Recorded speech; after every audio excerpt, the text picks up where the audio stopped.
UMphathiswa wamapolisa uMnumzana Bheki Cele uthi angamashumi amabini anesithandathu amatyala aphandwayo anxulumene nempathombi yamapolisa susela uqalile umthetho wokumiswa ngxi kweentshukumo kweli Lamatyala avulwe ngakumapolisa kunye namajoni omkhosi weli atyalwe ukuba ajongane nokuthotyelwa kwalo mthetho. Ethetha ngethuba Undwendwele eMahikeng kwiphondo laseMntla-Ntshona, uMnumzana Cele ubongoze amagosa ezomthetho ukuba abaphathe kakuhle abahlali.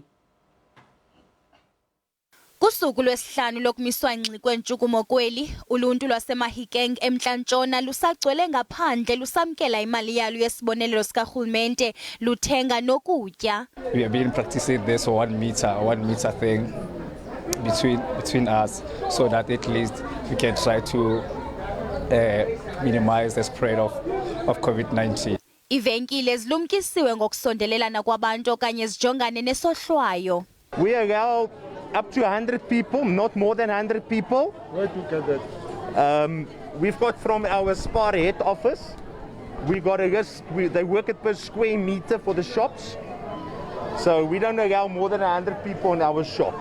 Nangona kutyalwe amagosa ezomthetho ukuba jongane nabantu abangathobeli mthetho, kodwa abahlali bathi abayiboni imbonakalo yawo.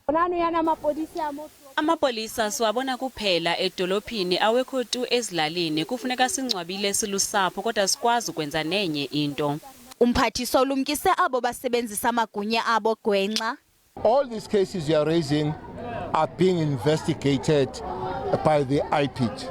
There will be 26 of those cases since the lockdown started that are investigated.